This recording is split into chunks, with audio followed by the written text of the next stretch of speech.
Bonsoir et merci de nous avoir invités ici. En échange, nous allons vous emmener en voyage vers des terres qui sont aujourd'hui endeuillées par la guerre, c'est-à-dire en Ukraine. La distance entre Périgueux et Péréyaslav, c'est 2897 mètres, selon ce qu'a dit Monsieur Google. Kilomètres, qu'est-ce que j'ai dit? Et donc c'est une petite ville dans la région de Kiev. Et c'est dans cette ville qu'est né en 1859 notre auteur Sholem Aleichem. Sholem Aleichem, c'est un drôle de nom.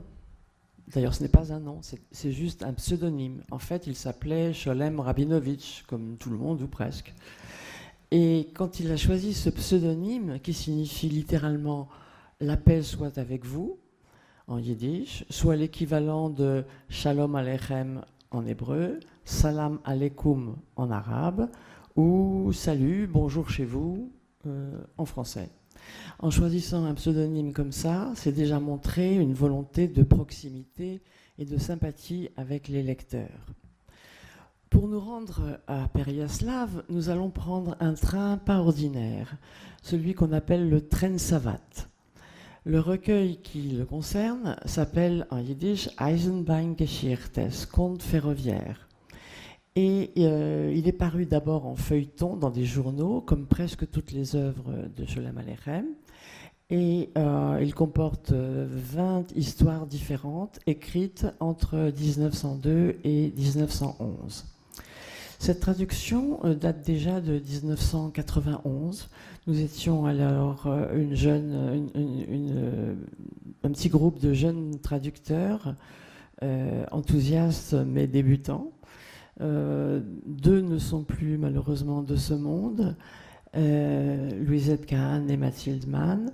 Deux ont choisi de se consacrer à d'autres professions, Viviane Simon et Jacques Mandelbaum, qui a traduit la majorité de ces récits et qui a préféré se consacrer à la critique de cinéma dans Le Monde, le journal Le Monde. Il ne reste donc que moi pour vous en parler.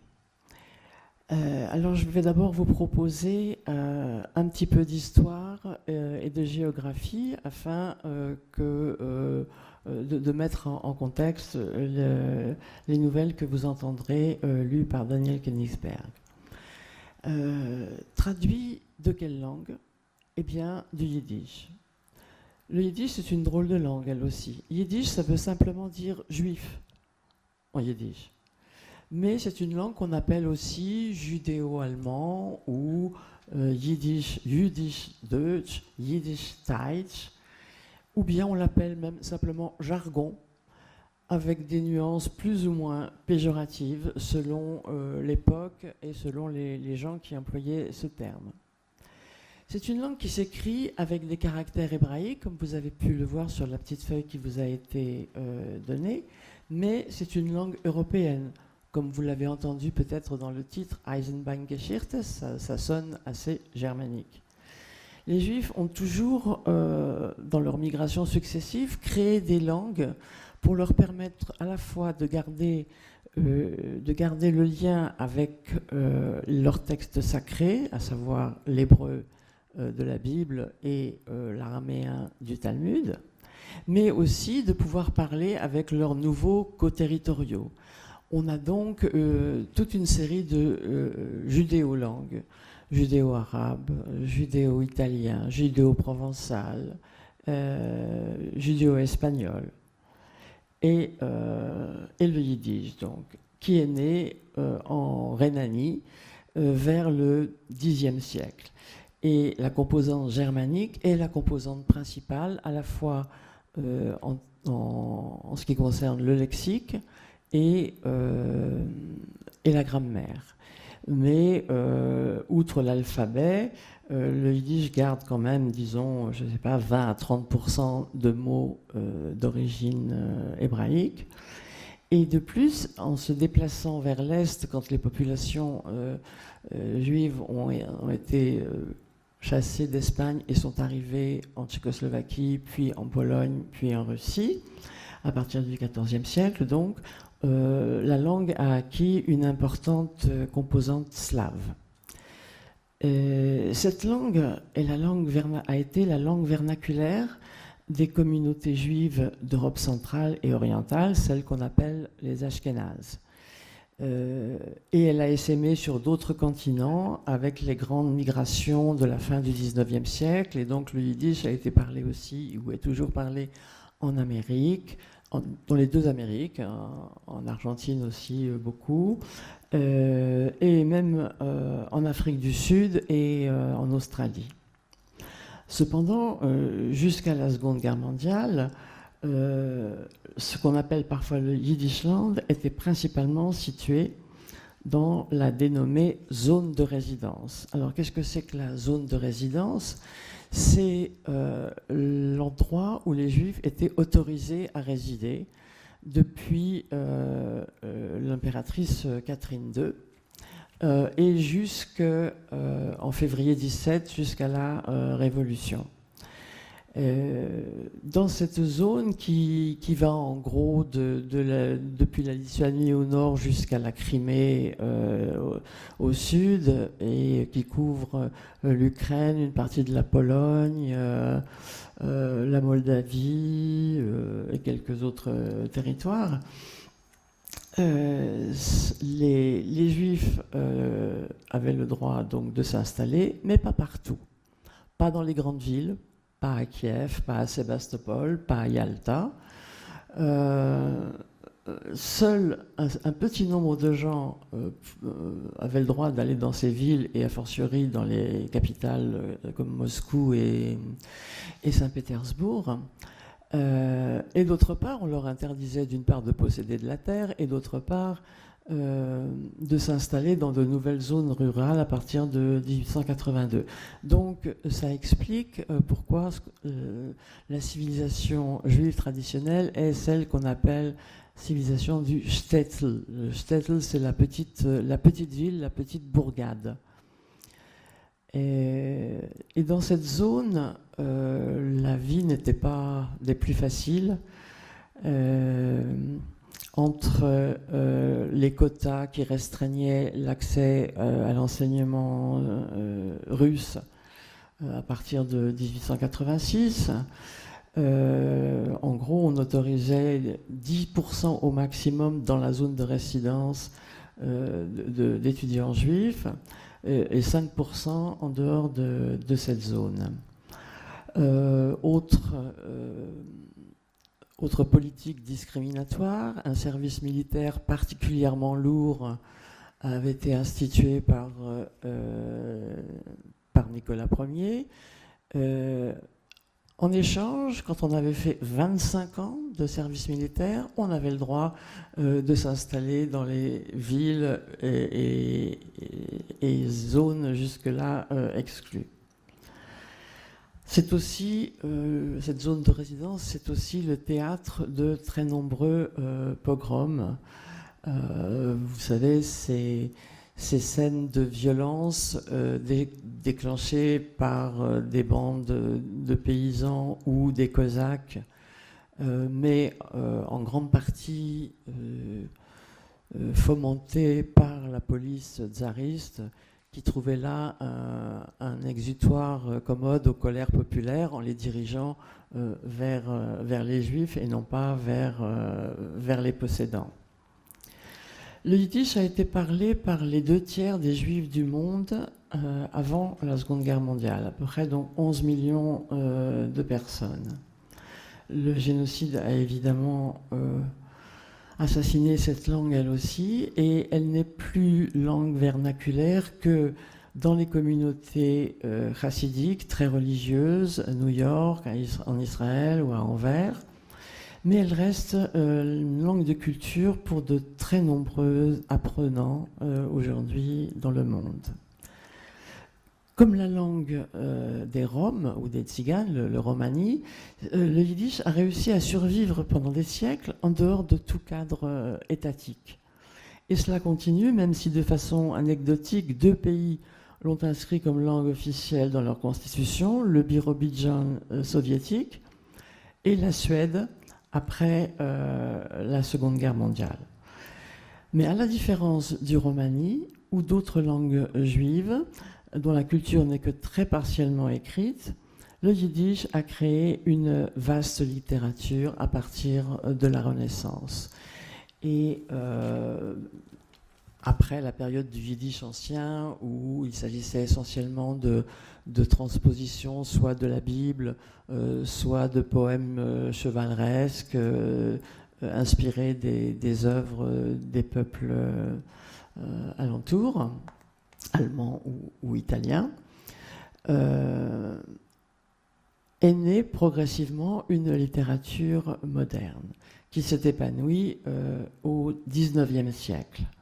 Le XIXe siècle est une période de grands bouleversements à la fois dans la société et dans les idéologies. On voit l'industrialisation et l'urbanisation se développer, on voit le développement des chemins de fer qui inspireront notre auteur, le développement de la presse populaire et des livres, et parallèlement la naissance de nouvelles idéologies, après l'idéologie des Lumières qui voulait déjà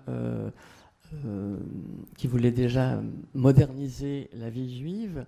On a affaire maintenant à des mouvements politiques plus ou moins révolutionnaires et à un affaiblissement de la religion. Donc cohabitent plusieurs générations qui ont un rapport très différent avec les traditions.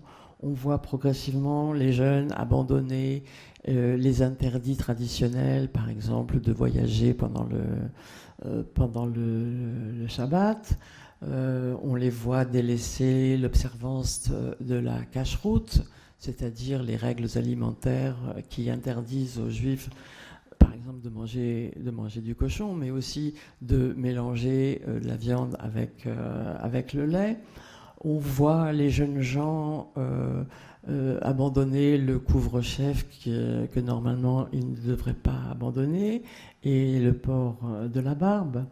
Et notre auteur va décrire à coups de petits détails comme ça la différence des différentes couches de la société ou générations qui coexistent. Alors 2 mots sur notre auteur, Sholem Rabinovitch, de son vrai nom. Il a eu une éducation traditionnelle et il a été parmi les tout premiers au XIXe siècle à être porteur d'une ambition de créer avec le yiddish une langue littéraire à l'égal des grandes langues alentours. À la suite de son aîné, d'une génération, Mendele Moïcher Sforim, et de son contemporain, Yitzhak Leibush Peretz. Alors, Sholem Aleichem a passé son enfance dans un petit shtetl, dans une petite bourgade, où il a reçu une éducation traditionnelle et où il a eu le malheur de perdre sa mère à l'âge de 13 ans. L'année suivante, son père s'est remarié et a introduit dans la maison une belle-mère conforme au canon de la belle-mère, de la marâtre acariâtre. Et cela a provoqué chez Sholem Aleichem, qui a toujours été un graphomane, comme il se décrit lui-même, l'envie de faire sa première œuvre, qui a consisté à ordonner alphabétiquement toutes les malédictions et injures dont la belle-mère faisait profiter la maisonnée. Il a aussi écrit en russe une adaptation de l'histoire de Robinson Crusoe. Il a été admis au lycée russe, malgré le numerus clausus, et quand il en est sorti, il est devenu précepteur dans une riche famille qui possédait une très belle bibliothèque. Donc ça a fait son bonheur, une bibliothèque en plus dans des tas de langues, en russe, en allemand, en hébreu. Et il a pour élève une jeune Olga de 14 ans. Lui, il a 18 ans. L'année d'après, elle a 15 ans, il en a 19. Donc, vous voyez ce qui se passe. Il tombe amoureux. Et quand le père de la jeune Olga découvre ça, il chasse le jeune précepteur.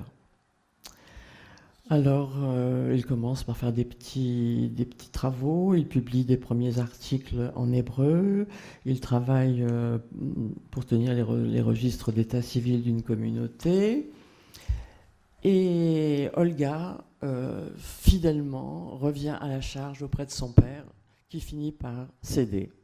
Et en 1883, Olga Loyev devient Olga Rabinovitch. Et Sholem Aleichem commence à écrire sous le pseudonyme de Sholem Aleichem. 2 ans après, coup de théâtre, le beau-père meurt. Le beau-père était riche, donc Sholem Aleichem se retrouve riche. Qu'est-ce qu'on fait quand on est riche et qu'on est Sholem Aleichem?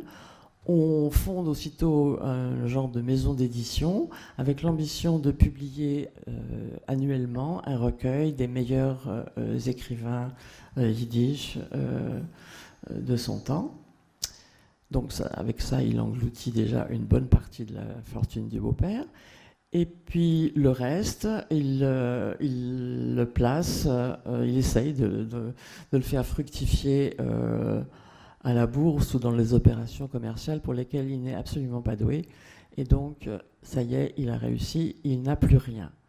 Mais du coup, il invente une espèce de petite entreprise, à lui tout seul, de recyclage de tous les malheurs possibles en occasion de rire.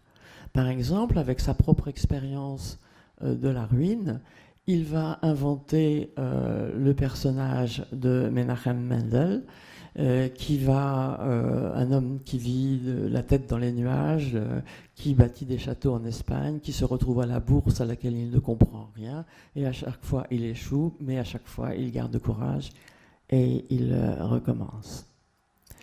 C'est un peu aussi le caractère de Sholem Aleichem. Pourtant, il est très frappé en 1905 par la grande vague de pogroms qui suit l'échec de la révolution d'octobre, c'est-à-dire des pillages, des exactions sans nom. Lui-même réussit à être caché par un ami russe. Et il décide donc de quitter la Russie. Il s'essaye aux États-Unis où il espère faire fortune dans le théâtre et la presse de New York. Malheureusement, ses espoirs sont déçus et il revient en Europe.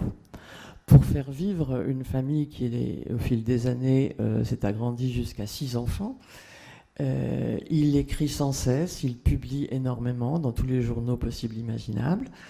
Et il fait des tournées de lecture de ses œuvres qui obtiennent un très grand succès. Il viendra même jusqu'à Paris d'ailleurs.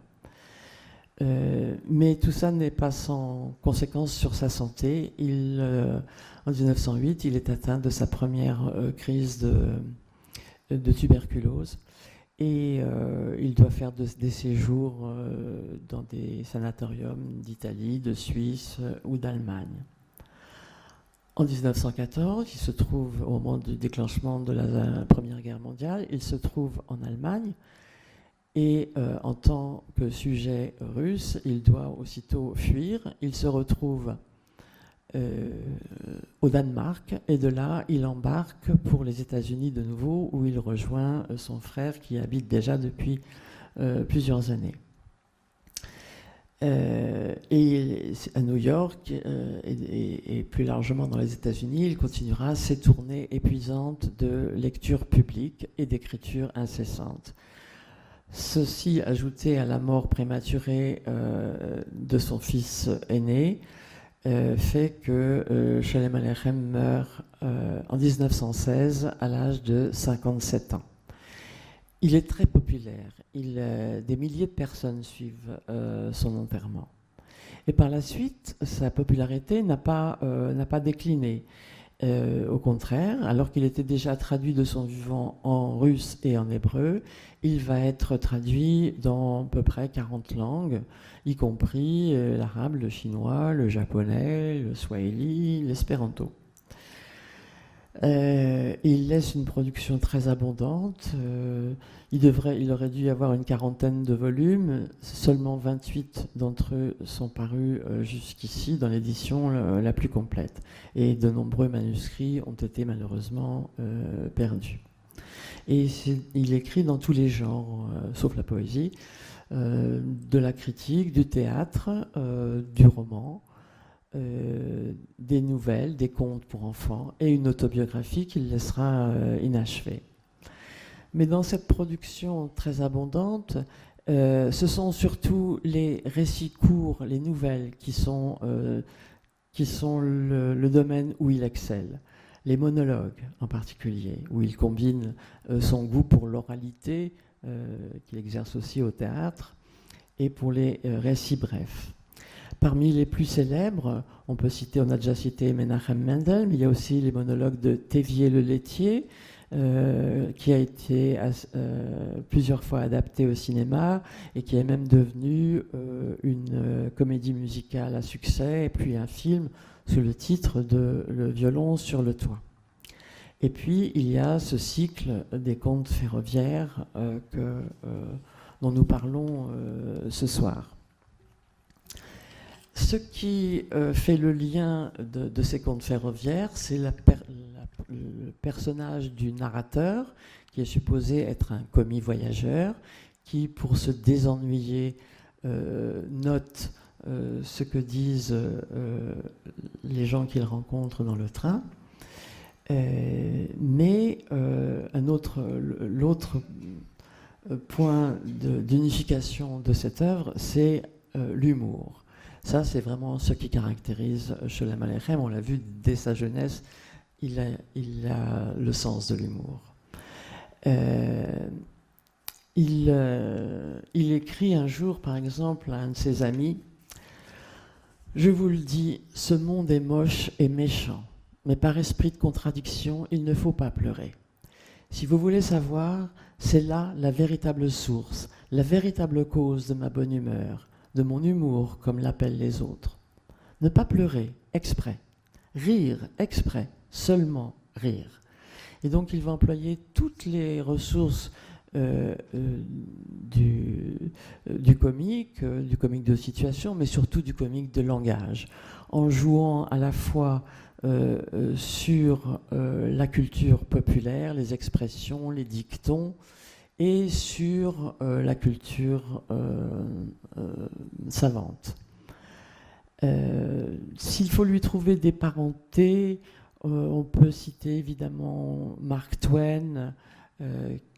Ils se sont rencontrés et on a dit, Mark Twain a dit, on dit que vous êtes le Mark Twain yiddish, moi je suis le Sholem Aleichem anglais. Mais on pourrait peut-être citer aussi Anatole France, par exemple. Et puis, on pourrait songer beaucoup à Gogol et à Tchekhov pour à la fois le regard satirique, mais très tendre, comme vous allez le voir, sur l'humanité qu'il dépeint. Je vais vous lire une petite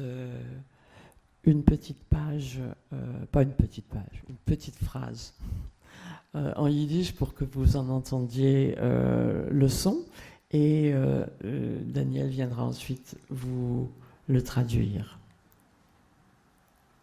Alors, ça ne veut pas s'ouvrir? Si. Zu die Leser.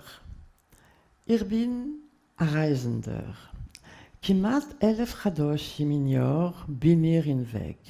Zum meisten in Bahn. Und meistens leid dritte Klasse. und Wegeweinler über jüdische Stadt und Städtler, waren dorten, wo jeden Torn nicht weinen, aber nicht was zu tun. Merci.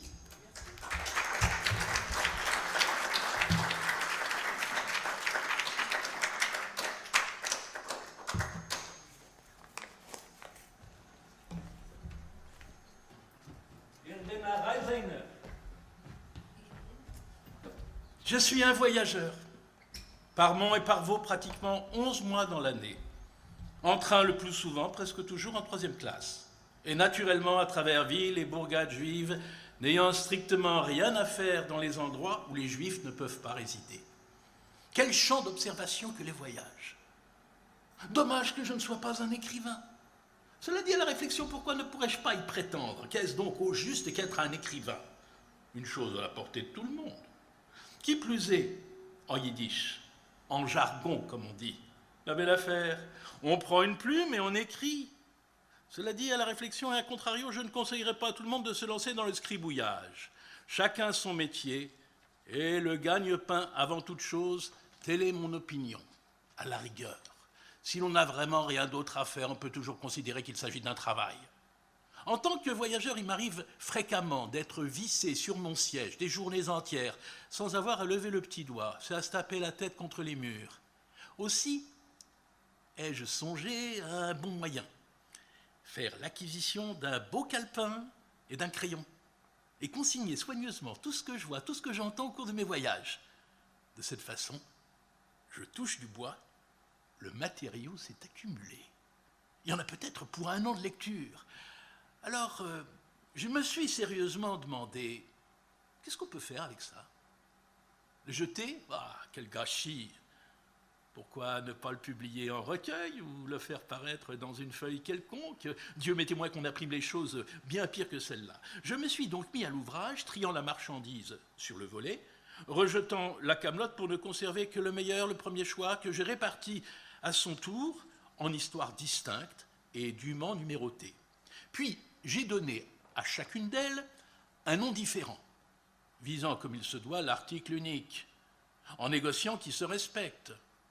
Je ne sais si l'affaire me rapportera ou si je m'y casserai les reins. Je m'estimerais heureux si je pouvais au moins sauver le capital. Quant à savoir pourquoi je me suis lancé dans une telle entreprise sur mon honneur, j'en sais rien. Peut-être ai-je commis une sottise, mais ce qui est fait est fait. Il y a cependant une chose contre laquelle je me suis garanti, les critiques. J'ai pris soin de dissimuler ma raison sociale, du diable s'il devine comment je m'appelle. Alors que ces messieurs critiquent, raillent, se mettent la cervelle à l'envers, je m'en soucie comme d'une guigne. Je ne suis, moi, ni un auteur, ni un plumitif, ni un désœuvré. Je suis un négociant respectable, un commis voyageur. Mesdames et messieurs, en voiture. L'homme le plus heureux de Codney. La meilleure saison pour faire un voyage en train, vous la connaissez? L'automne. Peu après la fête de Soukhot, la fête des cabanes. Il ne fait ni trop chaud ni trop froid, et vous ne vous souciez pas du ciel en pleurs, ni de la terre morose et enténébrée. Les gouttes de pluie cinglent les portières, roulent comme des larmes le long des vitres embuées, et vous êtes assis comme un prince dans votre compartiment de 3e classe, avec bon nombre de privilégiés de votre espèce. Vous jetez un coup d'œil dehors, et vous apercevez au loin une carriole brinque-ballante qui se traîne dans la boue. Perchée sur la charrette, pliée en 4, une créature du bon Dieu, recouverte d'un sac, passe sa rancœur sur son cheval, le pauvre. Une créature du bon Dieu lui aussi. Vous remerciez alors le Seigneur de vous trouver sous un toit en compagnie d'êtres humains. Vous, je ne sais pas, mais moi, j'aime faire un voyage en train l'automne, aux environs de la fête de Soukhot, la fête des cabanes. Avant toute chose, il me faut une place. Si j'ai pu m'en approprier une, et qui plus est un coin fenêtre dans le sens de la marche, alors le roi n'est pas mon cousin. On sort son étui, on se met à fumer cigarette sur cigarette en regardant à la ronde qui est du voyage et avec qui parler affaires. Les voyageurs, Dieu merci, ne manquent pas. autant que des harengs en caque. Barbe, nez, casquette, ventre, forme humaine. Mais un homme, pas un. Si. Chut. Voici un. Assis tout seul dans un coin, un type bizarre, un individu pas comme les autres. Moi, j'ai l'œil aiguisé. Un homme sortant de l'ordinaire, je vous le repère entre mille. En fait, à première vue, ce petit bonhomme est parfaitement banal. Un de ces petits juifs comme on en trouve 13 à la douzaine, un de ceux qu'on appelle chez nous un bon juif de tous les jours. Mais sa mise a quelque chose de surprenant. Ni vrai cafetan, ni vrai capote. Sur la tête, quelque chose entre le bonnet et la calotte. Et à la main, un parapluie qui tient plutôt du balai. Un drôle d'accoutrement. Mais le plus remarquable n'est pas tant le vêtement que l'homme lui-même, sa fébrilité, sa façon de lancer des regards de tous côtés, de ne pouvoir tenir en place, et surtout, oui, son visage rayonnant de joie de vivre et son air heureux. Pas de doute, cet homme a gagné le gros lot, ou alors il a eu la bonne fortune de marier sa fille, à moins qu'il n'ait casé son fils au lycée. À tout instant, il sursaute, va jeter un coup d'œil par la portière et lance pour lui-même une gare. Pas encore ? Et il se rassied. Chaque fois un peu plus près de moi, joyeux, rayonnant, heureux. De nature, voyez-vous, je suis ainsi fait que je déteste voir comment certains sondent le cœur de leur prochain, le percent à jour, le pressent de questions sur le pourquoi et le comment. J'ai ma théorie. Si un homme a quelque chose à dire, il finira bien par se confier de lui-même.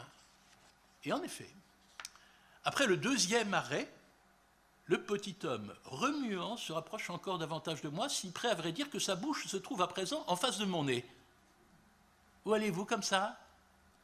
Mais j'avais bien compris à sa façon de m'interroger, tout en jetant des regards circulaires et en se grattant la tête sous son couvre-chef, qu'il lui importait moins de connaître le but de mon voyage que de me raconter le sien. J'agis donc en conséquence, c'est-à-dire que, sans répondre, je lui retourne sa question. Et vous ? C'est venu tout seul. Moi, à Codny. Vous avez peut-être déjà entendu parler de Codny ? Je suis de là-bas, voyez-vous. Pas loin d'ici, la 3e gare. C'est-à-dire qu'à partir de maintenant, il nous reste encore 3 arrêts à compter.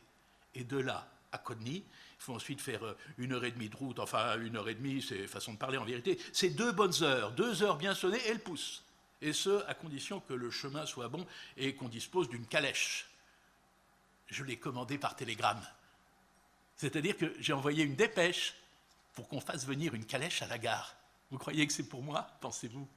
Moi, je peux me contenter d'un bout de carriole à partager avec 6 autres et un simple charretier. Ou sinon, on prend le parapluie d'une main, le baluchon de l'autre, et on chemine tout droit jusqu'en ville, à l'aise et à pied. On n'a pas les moyens, vous comprenez, de rouler en calèche. Vu les affaires en or qu'on fait, on pourrait rester une fois pour toutes chez soi, hein, pas vrai ?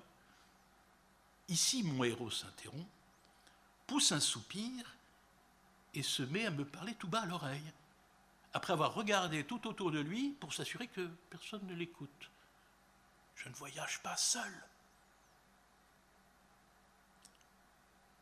Je suis avec un professeur, vous savez. Comment je fréquente un professeur ? Voici toute l'histoire. Borchkov, vous connaissez ? C'est un bourg comme ça, du nom de Borchkov. Là vit un homme très riche, un nouveau riche. Peut-être en aurez-vous entendu parler, Borodenko. Il s'appelle Yitzhak Borodenko. Qu'est-ce que vous dites de ce nom ? Ça sonne goy, non ? Bon, qu'est-ce que ça fait ? Non juif, non chrétien, en attendant, c'est lui qui a l'argent. Et beaucoup, beaucoup, beaucoup d'argent. Au point que chez nous, à Codny, on l'estime à peu près 1 demi-million. Et peut-être en insistant bien, me persuaderez-vous qu'il a le million entier. En fait, vu, sauf votre respect, le gros cochon que c'est, il pourrait en posséder 2. Tenez la preuve. Je vous vois pour la première fois de ma vie, mais pour comprendre, je comprends que vous avez dû voir du pays, bien plus que moi. Alors dites-moi la vérité. Avez-vous jamais entendu le nom d'Yitzhak Borodenko s'illustrer avec quoi que ce soit de juif ? Un don important ou autre chose ? Chez nous, à Codny, en tout cas, on n'en a rien su. Mais c'est toujours la même histoire, c'est pas à moi de plaider la cause de Dieu, et c'est facile d'être généreux avec la poche d'autrui. Je ne parle pas d'aumône et de charité, je parle d'humanité, voyez-vous. Dieu t'a aidé. Tu es assez riche pour t'offrir le luxe d'un professeur. Qu'est-ce que ça peut te faire si un autre en profite aussi, grâce à toi ? On ne te demande pas d'argent, on te demande de glisser un mot. Que diable cela coûte-t-il? Eh bien, vous allez en entendre de belles. Une nouvelle se répand chez nous à Codny. Chez nous à Codny, tout se sait. La fille d'un Richard, de cet Itzikl Borodenko, dont je vous parle, tombe malade. Dieu vous en préserve. De quoi est-elle malade, à votre avis? Une histoire à dormir debout, une amourette. Elle s'est amourachée d'un goy, il l'a repoussée, et elle a avalé du poison. Chez nous, à Codny, tout se sait. C'est arrivé pas plus tard qu'hier. On est parti en toute hâte quérir un professeur, le plus grand professeur. Pour un Richard comme ça, quelle importance. Alors il me vient une idée. Le professeur ne va sûrement pas rester là-bas à demeure. Aujourd'hui ou demain, il lui faudra bien repartir. Et de toute façon, il devra passer par notre gare, c'est-à-dire pas loin de Codny. Ce serait peut-être une bonne idée s'il s'arrêtait au retour entre deux trains, chez nous. Enfin, chez moi. Mon enfant alité. Dieu vous en préserve. Qu'a-t-il au juste? Moi, j'en sais rien. Quelque chose là-dedans. C'est-à-dire que, pour ce qui est de tousser, Dieu merci, il tousse pas. Une douleur au cœur? Alors, non plus. Mais alors quoi? Pas une goutte de sang dans les veines, et faible, faible comme une mouche. Ça vient de ce qu'il ne mange pas. Rien de rien. Comment ça, direz-vous, rien de rien? Eh bien, absolument rien. Un verre de lait, parfois contraint et forcé. Il faut le supplier, vous savez, et pleurer. Mais pas une cuillerée de bouillon, ni une miette de pain. Ne parlons pas de viande. La viande, il n'en soutient pas même la vue. Il détourne la tête. C'est depuis qu'il a eu des saignements, cet été. Le ciel vous en préserve. Il a saigné. Une fois très fort. À présent, Dieu merci, c'est fini, pourvu que ça dure. Mais ce qu'il est affaibli, vous ne pouvez pas vous l'imaginer. À peine il tient sur ses jambes. Ce n'est pas rien, il a la fièvre, une fièvre de cheval, vous savez, depuis Shavuot, la fête des semaines, 39,5 au mieux de 39, jamais moins, pas le moindre remède contre cela. Je l'ai déjà amené chez le docteur, et plus d'une fois, mais que savent-ils, nos docteurs? Beaucoup de nourriture, disent-ils, et le grand air, comment ça? Manger? Il ne veut pas en entendre parler. Et l'air? Où voulez-vous que je prenne de l'air chez nous, à Codny? De l'air, un endroit charmant, Codny. Un village bien juif, on trouve chez nous, Dieu nous protège, quelques juifs, on trouve une maison d'études, on trouve une synagogue, un rabbin, on trouve tout. Mais le Seigneur nous a préservés de deux choses, de l'air et du gagne-pain. Bon, du gagne-pain, n'en parlons plus. On arrive à se faire vivre les uns les autres, Dieu soit loué. Quant à l'air, si nous voulons de l'air, nous allons à la cour. À la cour, voyez-vous, de l'air, cela ne manque pas. Autrefois, quand Codny appartenait aux seigneurs polonais, on n'avait pas le droit d'y mettre le nez à la cour. Les seigneurs ne nous laissaient pas approcher. Pas tant les seigneurs que les chiens des seigneurs. Mais depuis que le manoir de Codny est tombé dans des mains juives, plus de chiens. Et la cour a pris un tout autre visage. C'est un régal d'y aller. De vrais seigneurs, des châtelains, mais des châtelains juifs, parlant yiddish, comme vous et moi, et attachés à la vie juive et aimant les juifs. Puisqu'on vous dit des juifs, il n'y a pas de comparaison. Évidemment, je ne vous dirai pas que ce sont des petits saints. Dieu soit loué, ils ne se bousculent pas pour venir prier à la synagogue, ni révérence garder au bain rituel, bien sûr que non. Et qu'ils aient peur de profaner le Shabbat, ça ne se voit guère. Un poulet cuit dans le beurre, à ce qu'on dit, ça ne leur fait pas grand peur non plus. Passons. Se tailler la barbe, sortir sans chapeau et autre chose de ce genre, on n'en parle même pas. De nos jours, c'est devenu chose courante partout. Même chez nous, à Codny, on rencontre déjà de ces petits jeunes gens à qui la casquette pèserait trop lourd sur la tête. Non, vrai, Codny n'a pas à se plaindre de ses châtelains. Nos seigneurs juifs s'acquittent suffisamment de leurs devoirs envers le village. Et même, ils font montre de largesse autant que faire se peut. Arrivé l'automne, ils envoient des centaines de sacs de pommes de terre pour les pauvres, en hiver de la paille pour le chauffage, avant la Pâque de l'argent pour le pain azim. Il n'y a pas longtemps, ils nous ont offert des briques pour une synagogue. Rien à redire, tout cela est bel et bon. Tout est pour le mieux. Si seulement il n'y avait pas le poulet au beurre. Oi, oi, oi, oi. N'allez pas croire. Je voudrais surtout pas, Dieu m'en garde, médire sur leur compte.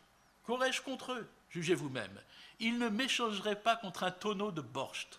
Reb Alter, je m'appelle Alter. Pour eux, voyez-vous, c'est la crème des hommes. Si l'on doit chercher quoi que ce soit en ville pour une urgence, un nouveau calendrier pour le Nouvel An par exemple, des Hazim pour la Pâque, et ainsi de suite, pour tout ce qui touche à la vie juive, on fait appel à Alter. Et dans la boutique de mon épouse, ma femme tient une boutique, ils dépensent de coquettes sommes pour le sel, le poivre, les allumettes, pour tout. Ça, c'est des châtelains. Quant à leurs enfants, leurs blancs-becs d'étudiants, ils sont tout feu, tout flamme pour mon fils. Arrivé l'été, ils s'en reviennent tous de Peterburg et ils lui enseignent tout ce que vous voulez, assis toute la journée devant leurs bouquins. Et pour mon garçon, voyez-vous, un livre, c'est sa vie, son âme, plus cher que père et mère. Ça me fait peur à dire, mais on ne m'ôtera pas de l'idée que la lecture, c'est vraiment son ange de la mort. C'est de là qu'est venu tout le malheur. Elle prétend que c'est depuis l'appel sous les drapeaux. Quel appel, quel drapeau? La conscription, il y a beau temps qu'il l'a oublié. Quoi qu'il en soit, lecture ou conscription, en attendant, mon enfant est malade. Je ne le souhaite à personne. Et il vacille, il se consume, le malheureux, et il s'éteint comme une chandelle. Que Dieu ait pitié de lui. Un moment, sur le visage rayonnant de mon petit juif, passe comme une ombre, mais un instant seulement. Bientôt le soleil refait son apparition, dissipe les nuages et son visage recommence de rayonner, ses yeux de briller et sa bouche de sourire. Et il poursuit son récit. Où en étais-je? Oui. Je me suis donc dit, je vais faire un saut à Borchkov, chez Itzikil Barodenko, le Richard, vous savez. Bien entendu, je ne me suis pas mis en route comme ça, les mains vides, comme on dit. J'ai emporté une lettre de notre rabbin. Le rabbin de Kodny, c'est un nom. Une bien belle lettre.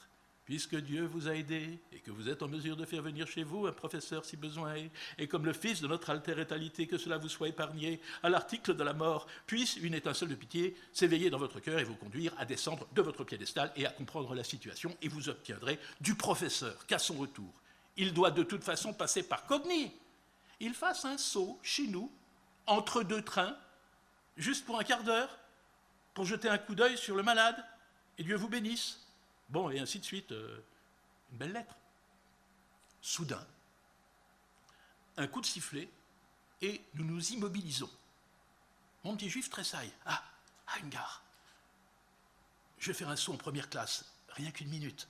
Je vais juste jeter un coup d'œil sur mon professeur, et je reviens tout de suite vous dire le fin mot de l'histoire. Au retour, mon petit juif a le visage plus épanoui encore. Si j'ose m'exprimer ainsi, la présence divine l'accompagne. Penché à mon oreille, il me souffle à voix basse, comme de peur de réveiller quelqu'un. Il dort, mon professeur. Dieu veuille qu'il dorme tout son soûl afin d'avoir les idées claires en arrivant. Bref, où nous étions-nous arrêtés? À Borchkov. J'arrive donc à Borchkov. Et je me précipite tout droit vers leur maison.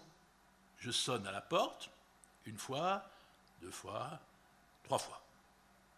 Surgit une créature, avec de grosses babines dans un museau glabre, qui se pourlèche comme un chat et qui me fait en jargon tsariste « J'tonada ». Alors moi, exprès en yiddish, sûrement que je nada quelque chose. Si je nada rien, je ne me serais pas amusé à venir jusqu'ici à Kodny. Il m'écoute, mastique, se pourlèche et hoche la tête. On ne peut pas entrer chez le maître parce qu'il y a le professeur. Alors je dis, c'est justement parce que le professeur y est, je suis venu précisément à cause du professeur. Il répond, qu'est-ce que vous pouvez bien vouloir à un professeur? Comme si j'allais lui raconter ma vie. Je sors la lettre du rabbin et je la lui tends. Tu peux bavarder à l'aise, toi qui es de l'autre côté de la porte, et moi, la pluie me tombe dessus. Prends ce document, remets-le s'il te plaît à ton maître, et en main propre surtout, dis-je. Et moi, je reste à la porte dehors, à attendre qu'on vienne me chercher. J'attends une demi-heure. J'attends 1 heure. Puis 2. Il pleut à verse, un déluge. Et on dirait qu'on ne m'appelle pas. Cela commence à m'offenser. Pas tant pour moi que pour notre rabbin, c'est quand même pas un gamin qui a écrit, c'est un rabbin, le rabbin de Kodny, c'est un nom. Je me décide et je tire la sonnette, tant et plus. Et voilà-t-il pas que surgit le même individu avec son mufle rougeau et s'écrie féroce. « Quel toupet ce juif! Sonnez !» dit-il. Quel toupet de laisser quelqu'un debout 2 heures dehors sous la pluie. Et je me précipite vers la porte pour entrer. Quelle idée! Porte close, et cause toujours. Que faire à présent? C'est pas vraiment drôle. Repartir bredouille, c'est pas beau tout ça. D'abord, c'est un affront pour moi. J'ai quand même ma petite place chez nous à Codny.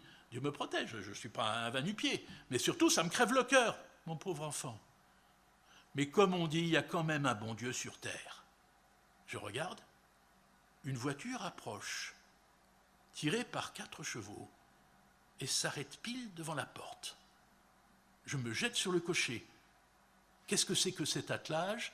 À qui sont les chevaux? Et j'apprends que c'est justement la voiture du Richard, tirée par les chevaux du Richard. Rapport au professeur, c'est lui qu'on vient chercher. Le professeur, donc, pour le conduire au train. Puisque c'est ainsi, me dis-je, ça tourne bien. Magnifiquement bien. Et avant que je n'ai eu le temps de me retourner, la porte s'ouvre, et le voici en personne, le professeur, je veux dire, tout menu, tout vieux, et un visage, comment vous dire, un ange du ciel. Derrière lui, le Richard Borodenko, bien sûr, et sans couvre-chef.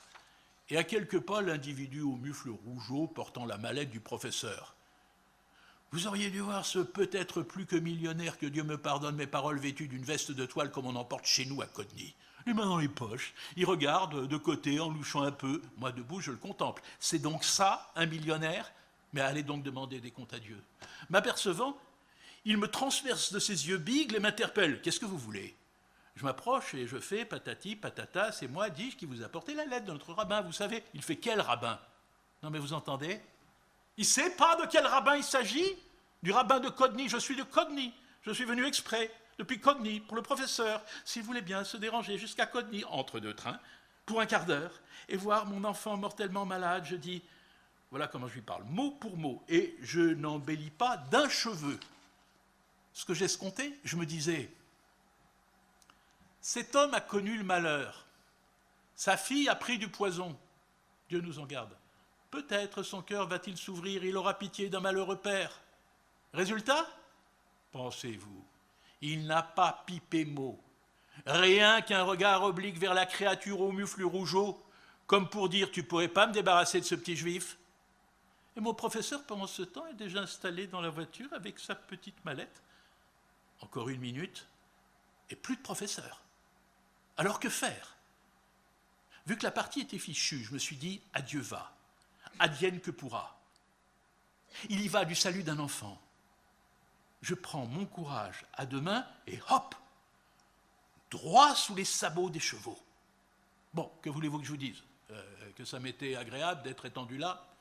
J'en sais rien. Je ne me rappelle pas combien de temps j'y suis resté, ni même d'y avoir jamais été.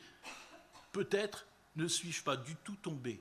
Je sais seulement que ça va durer moins de temps qu'il m'en faut pour le raconter. Et voilà le gentil petit vieux, le professeur, quoi, à mes côtés. Que se passe-t-il?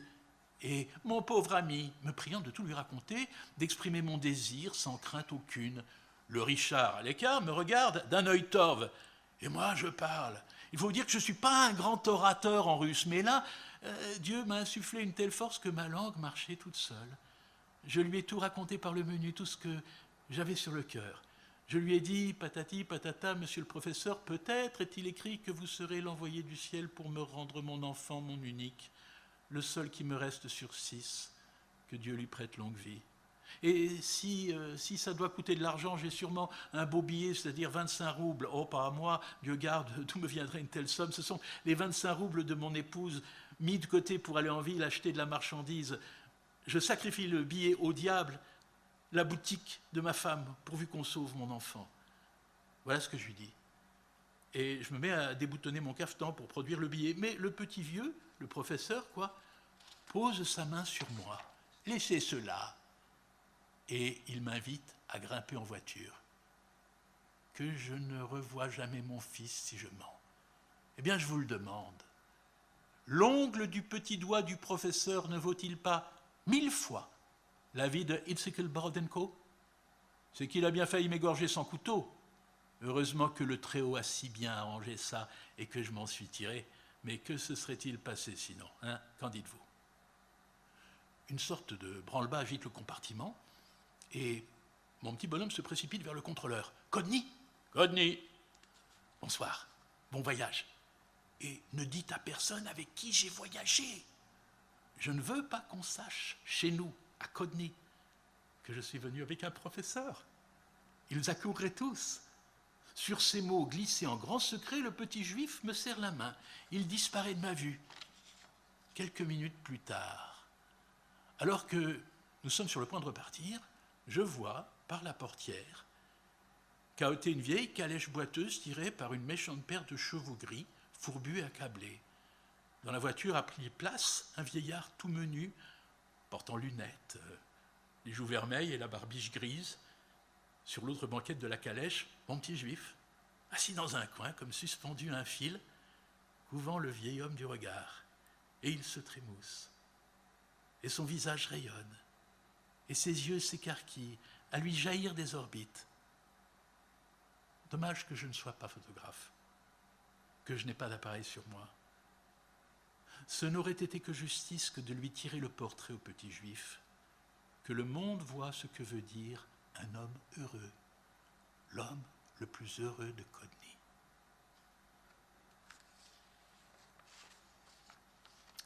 Mesdames et messieurs, nous allons reprendre la route. Faites attention aux escaliers. Je vous rappelle que faire le tour des portes n'est pas des...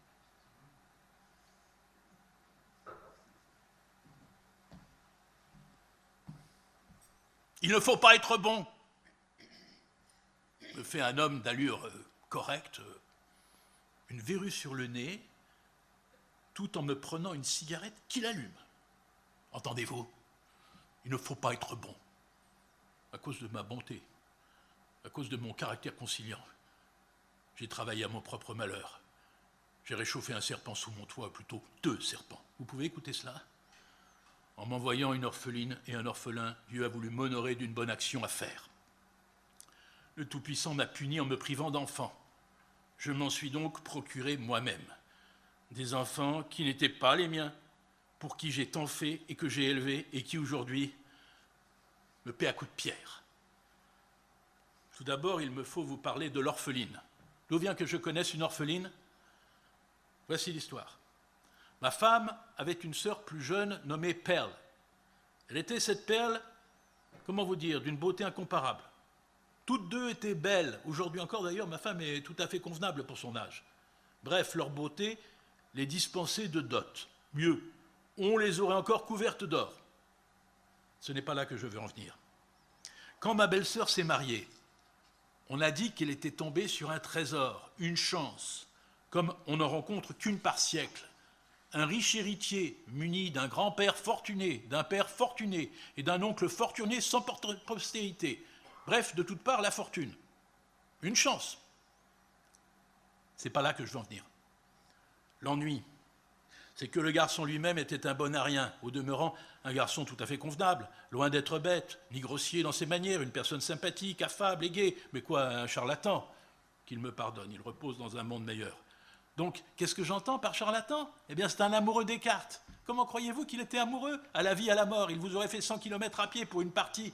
Au début, c'était un 70, un hockey à la juive, un choukelke, un tertel-mertel, une fois par mois, entre amis, pendant les longues nuits d'hiver. Puis, ça a été de plus en plus souvent, avec des jeunes gens, des vauriens, avec n'importe qui, le premier oisif ou clampin venu. Et sachez-le, à faire des plis, on en prend aussi, et de très néfastes. Qui observe alors la prière de l'après-midi? Qui parle de l'absence de couvre-chef, de la profanation du Shabbat et de toutes ces choses qui concernent le judaïsme? Et comme a fait exprès, ma belle-sœur était une femme pieuse, respectueuse des lois, qui manifestement ne pouvait supporter les lubies de son époux. Elle passait ses jours et ses nuits à pleurer dans son oreiller comme une malheureuse, et cela a duré si longtemps qu'elle a fini par tomber malade, chaque jour davantage, puis que voulez-vous, Perle est morte. C'est pas là que je veux en venir. Perle est morte en laissant un enfant, une petite fille de 6 ou 7 ans. Le mari se trouvait au diable, à Odessa. Il s'était tellement laissé entraîner par le jeu qu'il avait épuisé sa fortune, celle de son père et l'héritage de son grand-père. Il était complètement ruiné. Il est même probable qu'il ait fait un séjour en prison. Après cela, il a traîné quelque temps, je ne sais où, a ramassé une maladie bizarre, puis il est mort dans la misère. Voilà en résumé l'histoire d'un ménage, et c'est ainsi qu'il m'est resté leur fillette, une pauvre orpheline nommée Reisel. Je l'ai prise chez moi, toute petite, car je n'ai pas eu d'enfant, comprenez-vous, le Tout-Puissant m'a puni. Elle est donc devenue mon enfant. Tout aurait été bel et bon, n'était justement l'ennui qu'être trop bon ne vaut rien. Quel aurait été le sort d'une orpheline chez un autre oncle que moi? Elle aurait grandi dans la cuisine, servi à la maison, apporté le samovar, fait les courses et voilà tout. Tandis que chez moi, elle était considérée comme une enfant à part entière. La même robe, les mêmes souliers, la même alimentation que ma femme. Est-il nécessaire de vous le dire? Elle partageait notre table. Ce n'est pas là que je veux en venir. Plus tard, quand Reisel a commencé à grandir, je l'ai confiée à un lettré pour son instruction. On ne peut nier cette vérité. Elle était une enfant admirable, calme, sérieuse, gentille et belle, belle, belle comme le jour. Je l'aimais vraiment comme mon propre enfant. Cependant, vous le savez bien, les enfants poussent comme des champignons. À peine a-t-on le temps de se retourner qu'il faut déjà songer au mariage. Et comme un fait exprès, ma nièce grandissait à vue d'œil, grande, belle, saine, on aurait dit une rose. Ma femme lui avait peu à peu mis du linge de côté, des chemises, des draps, ainsi que des thés d'oreiller. Quant à moi, je n'avais d'autre intention que de lui donner quelques centaines de roubles de dot. Nous avons donc commencé à lui proposer des parties. Mais que propose-t-on à une orpheline?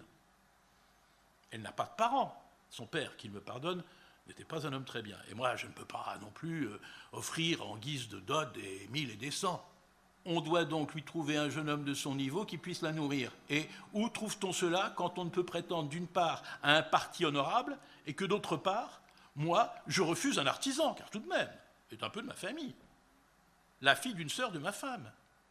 Et justement, Dieu m'a envoyé un jeune garçon d'une vingtaine d'années, commis de son état, et qui gagne déjà décemment, qui économise et possède un peu de biens. Bref, j'ai discuté avec le garçon et ma foi, l'affaire est en bonne voie. Elle lui a vraiment plu. Puis, j'ai discuté avec elle. Une catastrophe. Un véritable mur de béton. Elle n'en veut pas, elle n'en a pas besoin, il suffit. Qui donc lui dit, je voudrais de toi? Le petit-fils du baron Hirsch? C'est encore un mur qui me répond. Elle regarde le sol fixement et se tait. C'est pas là que je veux en venir. Il me faut à présent interrompre mon histoire au beau milieu pour vous en raconter une seconde qui, au demeurant, est liée à la première, car, à vrai dire, les deux n'en font qu'une. J'avais en tout et pour tout un frère cadet, Moïse Herschel, à qui il est arrivé cette histoire, qui pour moi s'ajoute à tant d'autres. Je ne souhaite d'ailleurs à personne d'en connaître de semblable. Il se trouvait au bain public, et voulant se rafraîchir avec de l'eau froide, il a saisi un récipient rempli d'eau bouillante et se l'est versé sur la tête. Il s'est ébouillanté mortellement. L'agonie a duré 8 jours, puis il est mort, en laissant une femme et un enfant, un petit garçon de 6 ans nommé Pacey. 6 mois ne s'étaient pas écoulés qu'on parlait déjà mariage à sa veuve. J'ai pris la chose très à cœur. Et je suis allé la trouver pour lui dire ceci. Si tu veux te marier, donne-moi l'enfant. Au début, elle s'est montrée réticente et ne voulait pas, apparemment, en entendre parler, faisant des manières, etc. Mais j'ai réussi à la convaincre. Elle m'a amené l'enfant, puis elle-même est partie en Pologne, elle s'est mariée, et il paraît que ça va pas trop mal pour elle. Enfin, c'est pas là que je veux en venir. Dieu m'a donc béni en me donnant aussi un fils. Si je vous dis un fils, c'est que je l'ai effectivement déclaré comme tel à l'état civil. C'était un petit garçon admirable, vraiment admirable. Est-ce d'ailleurs correct de vous le dire, puisqu'il était le fils de mon frère? Mais vous pouvez me croire sur parole. Un Pacey comme celui-ci, vous n'en trouverez pas deux, je ne vous dirai pas dans le monde entier, mais pour le moins dans notre ville et quelques autres provinces, vous n'en trouverez pas deux comme lui. C'est ton choix. Que désirez-vous? Étudier, il étudie. Écrire, il écrit. Compter, il compte. Peut-être un peu de langue française? Il vous parle le français. Alors un peu de violon? Il vous joue du violon. Il faut voir aussi, puisse le sort l'épargner, quelle personne de l'allure, de la présence, de là. Enfin, quand on vous dit admirable, c'est admirable. Et avec cela, je lui donne quelques milliers de roubles de dot, car enfin, c'est le fils de mon frère et presque le bien, puisque je l'ai inscrit à l'état civil, et nullement de basse extraction de surcroît. Ah, alors, est-ce qu'il n'a pas droit à une fiancée digne de ce nom, hein? Qu'en dites-vous? Bien évidemment, on lui a proposé les plus grands, les plus beaux partis de la terre. Et bien évidemment, je me réservais le droit de choisir. Et quoi, on lâcherait comme ça un tel gaillard? C'est pas là que je veux en venir. Bref, les propositions arrivaient de partout. De Kamenitz, de Yelisavet, de Hommel, de Luben, de Moilev en Lituanie, de Bertichev, de Kaminke, de Brod.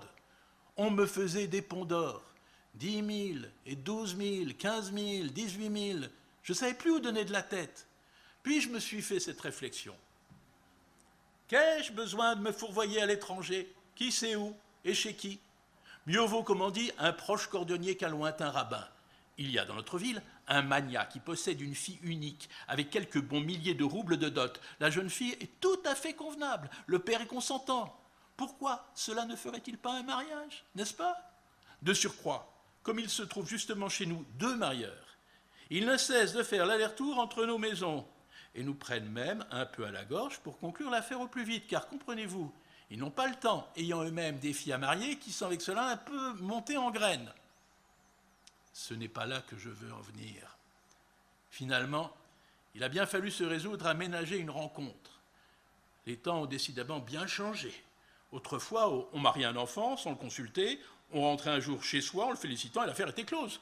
Aujourd'hui, il est de bon ton de les inciter d'abord à se voir, afin qu'ils sachent s'ils se plaisent ou non. D'ailleurs, c'est même pas la peine de les y inciter. Ils se voient tout seuls. Parfait. Je prends donc mon garçon à part et je lui demande « Alors, mon Paisy, comment trouves-tu celle-ci » Il devient rouge comme une tomate et ne fait pas l'ombre d'une réponse. Qui ne dit mot consent, pensais-je à part moi. Pas de réponse et toujours une réponse. Mon Dieu, comme il est devenu rouge. Sans doute a-t-il eu honte. Il était par conséquent prévu de se réunir un soir, tout d'abord comme de coutume au domicile de la fiancée, puis chez moi. Que peut-on vouloir de plus? Il ne reste qu'à enfourner les gâteaux et à se préparer pour le souper, comme de coutume. Ce n'est pas là que je veux en venir. Arrive enfin le jour fatidique. Un matin au lever, on me remet une lettre.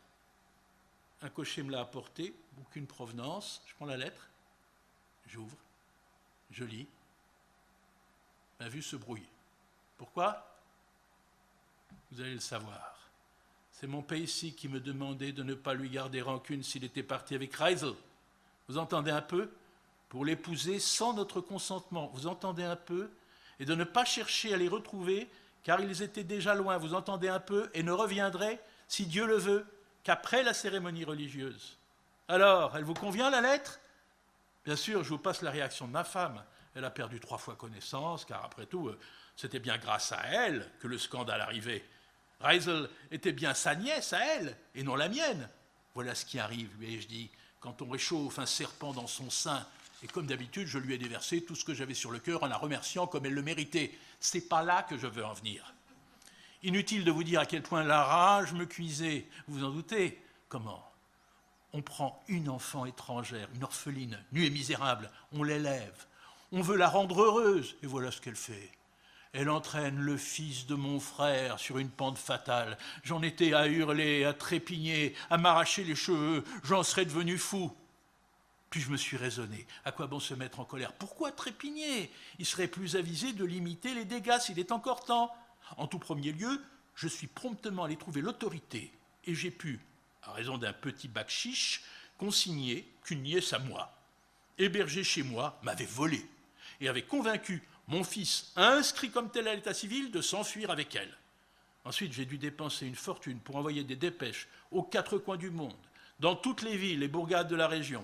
Et Dieu m'est venu en aide, on les a finalement arrêtés. Et où, croyez-vous donc? Pas loin de chez nous, dans une petite bourgade. Une chance. Dès que la bonne nouvelle m'est parvenue, nous nous sommes aussitôt rendus, moi et l'autorité, sur les lieux. Inutile de vous décrire le voyage. J'étais terrorisé. Je n'avais qu'une peur. C'était que la cérémonie soit déjà célébrée. Alors, comme on dit, adieu la vache et la corde. Mais Dieu m'est venu en aide et nous sommes arrivés à temps. Seulement, un nouveau malheur m'attendait.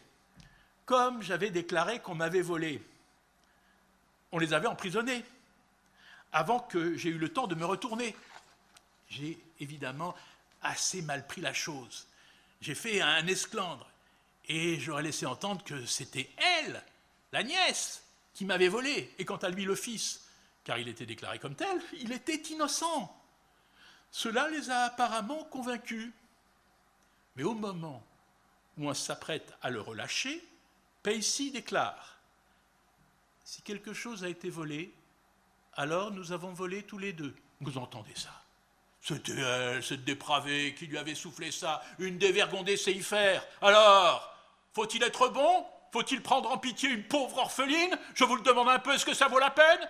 Bref, que voulez-vous, ça m'a bien coûté de les faire sortir, car à cause de lui, j'ai dû les innocenter, elle. Et nous sommes enfin rentrés chez nous. C'est pas là que je veux en venir. Naturellement, il n'est plus question d'admettre Reisel chez moi.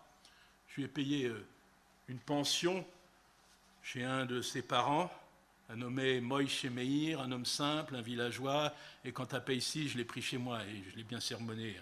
Qu'est-ce à dire? Je t'inscris à l'état civil comme étant mon propre fils, je t'offre quelques milliers de roubles de dot, je te nomme mon héritier, et toi, voilà ce que tu me fais, un scandale.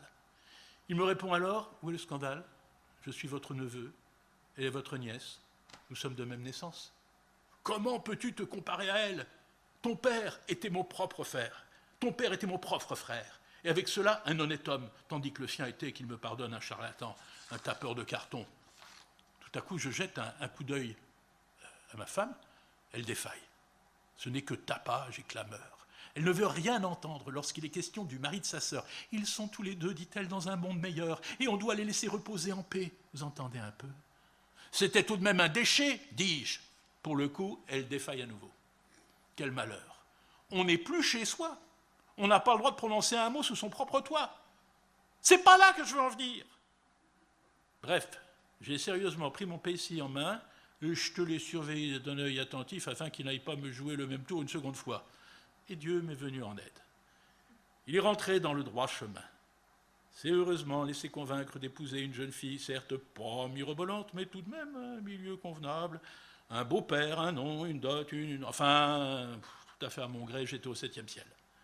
Tout était donc pour le mieux, n'est-ce pas?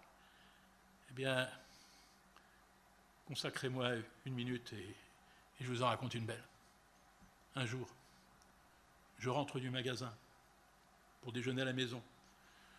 Je fais mes ablutions, je prends place à table, je dis les bénédictions, et je m'aperçois soudain que Pacey n'est pas là. Une pensée me traverse l'esprit. S'il avait de nouveau déguerpi. J'interroge ma femme. Où est Pacey? Elle répond qu'elle l'ignore. Le repas terminé, je cours en ville et me renseigne un peu partout. Personne ne l'a vu. J'envoie immédiatement un messager au village, chez Moïse Meir, s'enquérir de Reisel. Celui-ci m'écrit qu'elle est partie la veille en disant qu'elle se rendait sur la tombe de ses ancêtres. Je m'étais assez démené comme cela et je déversais sur ma femme, comme d'habitude, tout ce que j'avais sur le cœur, car tout de même c'était bien à cause d'elle, tous ces malheurs, c'était bien sa nièce, à elle. C'est pas là que je veux en venir. Je cours à la police, j'expédie des dépêches partout, j'envoie des gens, je dépense une fortune, rien, disparu corps et biens. J'ai beau me démener, crier, m'effondrer, rien n'y fait. 3 semaines se sont écoulées ainsi, et j'ai cru que je perdais la raison.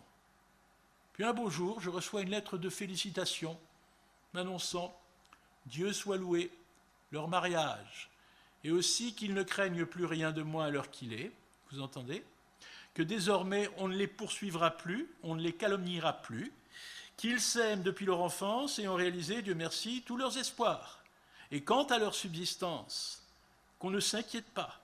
Il prépare l'examen d'entrée à l'université pour être docteur, elle fait des études de sage-femme et, en attendant, ils donnent tous les deux des leçons particulières qui leur rapportent jusqu'à 15 roubles par mois. Ils en dépensent 6,5 pour le loyer, 8 pour la nourriture et pour le reste, c'est à la grâce de Dieu. Vous entendez un peu? Eh bien, vous crèverez de la faim avant peu. Et quand vous vous aviserez de venir me solliciter, je vous montrerai ce que c'est que le respect. Et quant à ma femme, je lui dis ceci. Tu vois à présent ce qu'est une racine pourrie? qu'est-ce que peut engendrer d'honnête un père qui est un charlatan, un tapeur de carton et autres paroles cinglantes? Mais le croiriez-vous? Elle ne me fait pas l'ombre d'une réponse. Tu avais l'habitude de défaillir quand je te parlais de ton petit beau-frère. Qu'est-ce qui te retient aujourd'hui, lui dis-je. Mais allez plutôt parler à un mur. Crois-tu que j'ignore que tu es de leur côté, que tu marches main dans la main avec eux, que tout vient de toi? Elle se tait. Que pourrait-elle me répondre? D'ailleurs, elle sait bien que j'ai raison, elle sait que je suis affligé. Pourquoi, à force d'être bon, suis-je ainsi payé en retour? Ce n'est pas là que je veux en venir. Vous croyez sans doute en avoir fini? Attendez un peu. Vous en entendrez une plus belle encore. Bref, 1 an passe. Ils écrivent toujours leurs petites lettres, mais pas un mot concernant l'argent. Un beau jour, on m'envoie à nouveau une lettre de félicitations. Elle a eu un petit garçon. Et nous sommes invités à la cérémonie de circoncision. Je me tourne vers ma femme et je lui dis « Mazel Tov, félicitations, tu peux être fier de ta postérité, une belle cérémonie de circoncision. Et il porte aussi le nom de ton cher beau-frère ?» Elle ne répond rien, devient pâle comme un linge. Puis elle prend un manteau et sort de la maison. Sans doute reviendra-t-elle dans un peu de temps. J'attends 1 heure, puis 2, puis 3, puis 4. Le soir vient. La nuit tombe.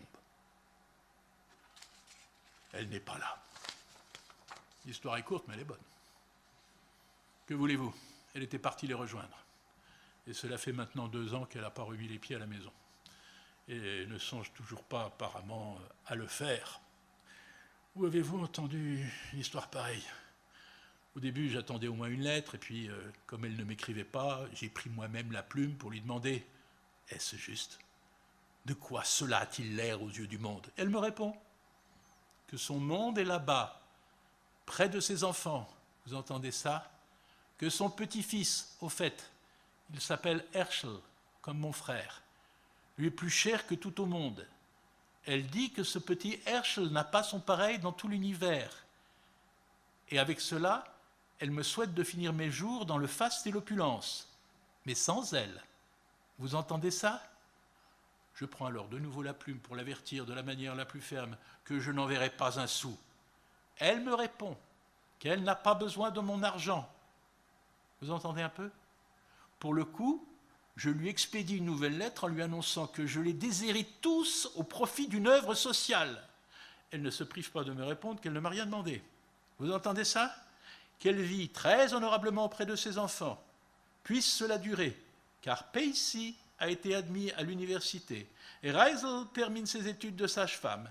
Il gagne déjà la coquette somme de 70 roubles par mois. Vous entendez ça? Et pour ce qui concerne le déshéritement, je peux, dit-elle, faire aujourd'hui même don de ma fortune à qui me semble, y compris à une église. Et elle termine en me traitant d'imbécile. Tout le monde s'accorde à me jeter la pierre à cause de ce que j'ai fait. Où est donc le malheur, dit-elle?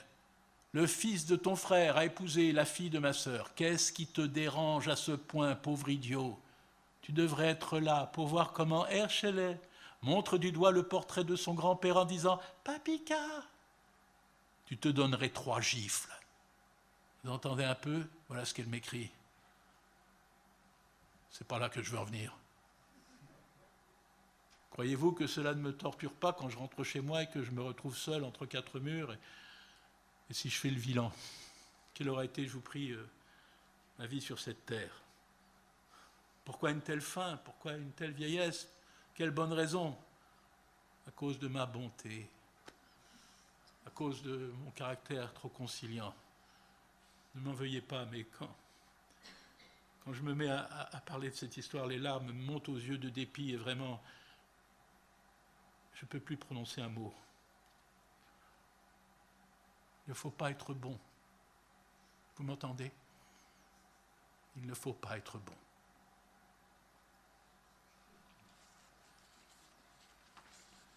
Tout le monde descend. Eh bien, au moment de prendre congé de vous, amis lecteurs, amis auditeurs, il me vient le désir, expression de ma gratitude pour l'attention que vous avez portée à tous mes récits, de vous être un tant soit peu utile, de vous adresser quelques mots chaleureux, venant d'un homme de bon sens, d'un voyageur de commerce. Écoutez donc bien et prenez note de mes paroles. Si vous prenez le train, surtout pour un long trajet, et si vous voulez savoir que vous voyagez, c'est-à-dire si vous voulez en tirer du plaisir, ne vous aventurez pas à prendre ni la première ni la deuxième classe. Bon, la première classe, passons, on n'en parle même pas, que Dieu vous en préserve. En soi, voyager en première classe, c'est pas déplaisant du tout. Mollesse, espace, luxe, toutes les commodités. Je ne parle pas du voyage, je parle des gens, des voyageurs. Quelle saveur cela a-t-il pour un juif, je vous le demande, de rouler tout seul sans pouvoir proférer un mot? C'est à en perdre, à Dieu ne plaise l'usage de la parole. Et même si d'aventure vous y rencontriez quelqu'un, ce qui se produit une fois par siècle, ce ne pourrait être qu'un hobereau replé aux joues glabres, comme celle d'un joueur de trombone en pleine action, ou bien un étranger muet en pantalon à carreaux qui s'est voué à la portière, dont il ne saurait s'arracher dû le wagon entier brûlé. Avec de tels compagnons de voyage, il vous vient des idées noires. Et sans que vous l'ayez voulu, cela vous fait penser à la mort. Avez-vous besoin de cela? Et en deuxième classe, croyez-vous que ce soit mieux? Vous êtes assis dans un compartiment avec toutes sortes d'individus, le même genre d'hommes que vous, semble-t-il, tentés par le même vice, qui voudraient bien dire un mot, les pauvres, qui brûlent de savoir où vous allez, d'où vous êtes et qui vous êtes. Mais on reste là, comme des pantins, à se regarder l'un l'autre, muets comme des carpes motus. Mais si vous montez en troisième classe, là, vous êtes chez vous. Et si, de surcroît, il n'y a personne d'autre dans le compartiment que nos frères les fils d'Israël, vous êtes même un peu trop comme chez vous. Certes, la troisième classe n'est guère confortable. Votre place, il faudra la conquérir de haute lutte. Y règne un brouhaha, un charivari, un vacarme, un tohu-bohu. Vous ne savez plus où vous êtes. Où sont vos voisins? Mais en revanche, vous ferez rapidement connaissance les uns des autres. Chacun sait qui vous êtes, où vous allez, ce que vous faites. Quant à vous, vous connaissez chacun qui ils sont, où ils vont, ce qu'ils font. De nuit, cela vous épargne le sommeil, car vous avez avec qui parler. Et si vous ne parlez pas, eux parlent et ne vous laissent pas dormir. D'ailleurs, qu'est-ce que c'est que ces façons de dormir en plein compartiment? Il semble qu'il vaut bien mieux, autant que possible, causer avec son prochain, car lorsqu'on parle, on finit par s'entendre. Bref, prenez donc une troisième classe. Voilà le cadeau que vous fait un ami dévoué, un homme de bon sens, un commis voyageur.